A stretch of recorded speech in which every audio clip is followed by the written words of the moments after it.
Welcome back to GS with Harvey. In this video, we will discuss the important news of the Hindu and the PIB. Let's begin.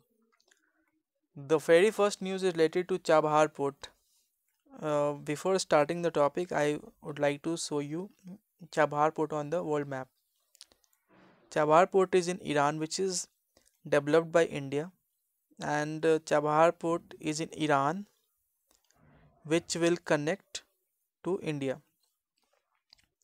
So, what is the context here?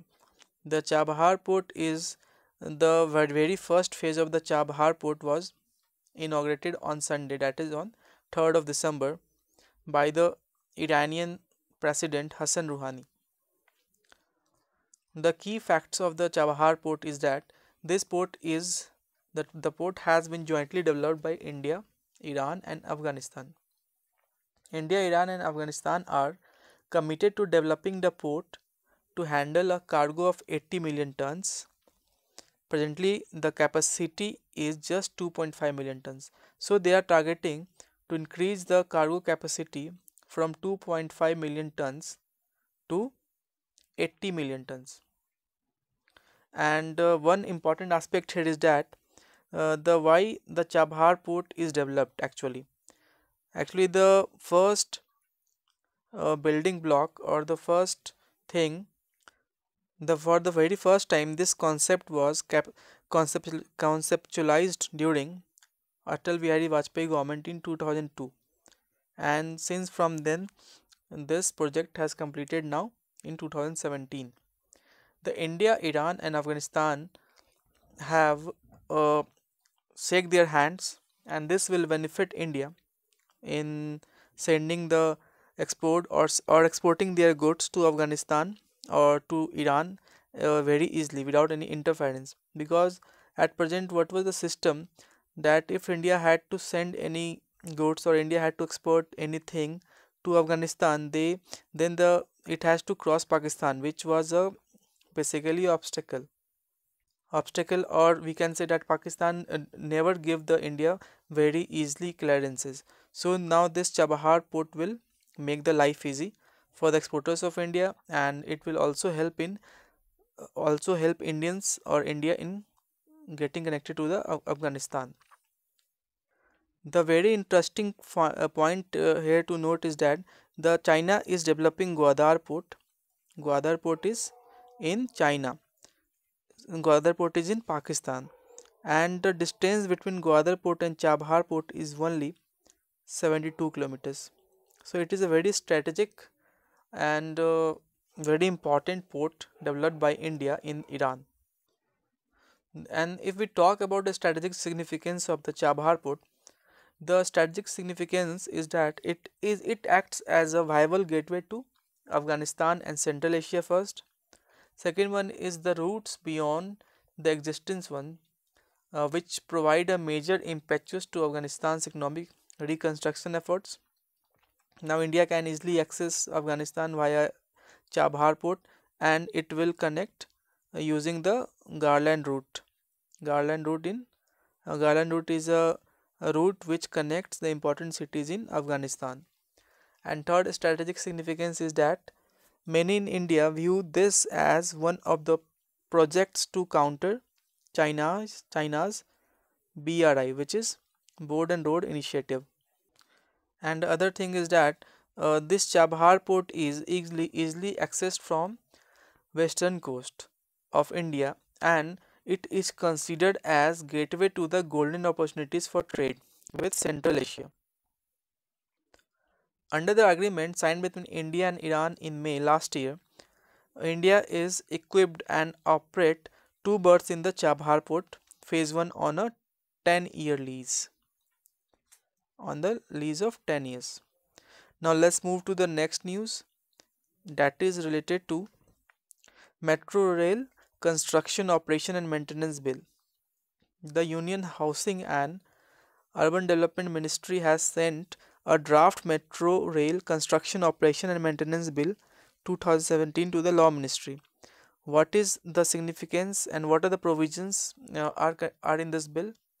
The provisions are, it contains the clauses that will that will change the rules, existing rules and regulations for passengers. Like the bill proposes the stiff fines or tough fines for the staffers who could be fined for rupees 10,000 for general offences and rupees 30,000 and jail term for up to 2 years if their actions endanger passengers.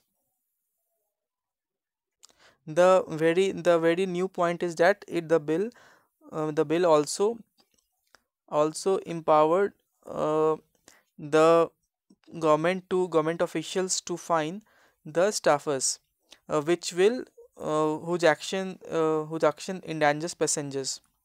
Now and also the bill contains the hefty fines proposed, that will be from 1,000 to 50,000 maximum, and also it will contains a 4-year term jail for carrying the dangerous materials such as guns inside a metro. The bill also suggests a permanent authority to set up to revise metro fares whenever required. And what does bill empower? The bill will empower the centers to appoint commissioners of metro rail safety to inspect the new projects and determine if they are fit to be opened. So these are the provisions under the new metro bill. Now currently the Commission of Railway Safety is falls under the Civil Aviation Ministry. This is an important thing, that whenever most of the time the question being asked that the Commission of Railway Safety is falls under which ministry, then the answer should be Civil Aviation Ministry. Now let's move to next news item, that is related to that a bill which is seeking the jailing of religious leaders. Okay, so the bill, what is the bill? The bill is a private members bill that is seeking up to 7 years imprisonment for the religious leaders who appeal to their followers to vote for a political party. Suppose a leader is from a Muslim religion and the person or leader is appealing the people to vote for only the Muslim leader or to vote for their party. So a bill is coming up by a that is a private member bill which is seeking for the imprisonment for these actions. And most importantly, this bill is coming up in winter session of the parliament, which is going to begin from December 15th. And the Indian National Lok Dal MP Dushyant Chautala has also proposed an amendment to the Religious Institutions Prevention of Misuse Act 1988 to restrain the religious institutions from acting at the behest of the political parties. So this was the news item, and also in the bill he proposed in the Religious Institutions Prevention of Misuse Amendment Bill. There is also a provision of rupees 1 to 10 lakh fines on offenders. So these are the provisions. Now let's move to the next news, that is Navy Day. Today is 4th December and 4th December is celebrated as Navy Day. Why we celebrate 4th December as Navy Day? And the answer lies in the fact that on 4th December the Operation Trident and Operation Python of the Indian Navy, Operation Trident and Operation Python, where the offensive operations launched by the Indian Navy on Pakistan's port city of Karachi during the Indo-Pakistani War of 1971. On this day, on today, what happened? The two operations, namely Trident and Python, were launched by the Indian Navy on Pakistan's port city, that is Karachi, during the War of 1971. What happened in the Operation Trident, it it saw the first use Operation Trident saw the first use of anti-ship missiles in the combat in the region. The operation was conducted on the night of 4th to 5 December, and in this operation the Pakistan got the heavy damage on its vessels and facilities. While it was a very successful operation by the Indian Navy, so India suffered almost no loss. Pakistan lost a minesweeper, a destroyer, and a cargo vessel carrying ammunition and fuel storage tanks in Karachi in 1971. Another destroyer was also badly damaged and eventually scrapped. The India celebrates its Navy Day annually on 4th of December to mark this operation.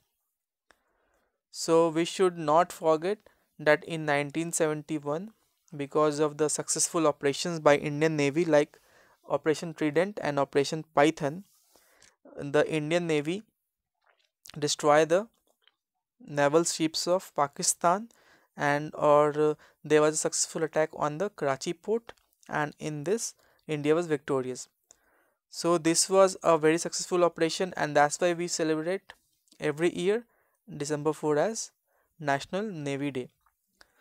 Now next news is related to ransomware attacks. So it according to a report that ransomware attacks in the cyberspace are likely to increase. A report is suggesting that ransomware attack will increase in the future and it will be more sophisticated in 2018, which will target the report is suggesting that it will target now in 2018 the individuals with high worth net and corporates. McAfee Incorporation also warned in its latest prediction report that this year will be a very challenging for the organization and for the people. What does report suggest? The report suggests also that it also warns individuals and home users, apart from high reach individuals and corporates, that greater interconnected home devices will surrender consumer privacy to the corporates. Also, the report is suggesting that this year saw major explosion in ransomware attacks in which attackers limit users' access on their own system till a certain ransom is paid to unlock it in the form of cryptocurrency. That is, they demanded bitcoins. What happened in 2017? That a file is encrypted or locked, and for unlocking the file or for accessing the file, where the ransomware cyber attack were asking for the bitcoin. So also we should not forget that the evolution of ransomware in this year reminds us of how aggressively a threat can reinvent itself as attackers dramatically innovate and adjust to the successful F. So this was all about today's news, and thank you for listening. Thanks.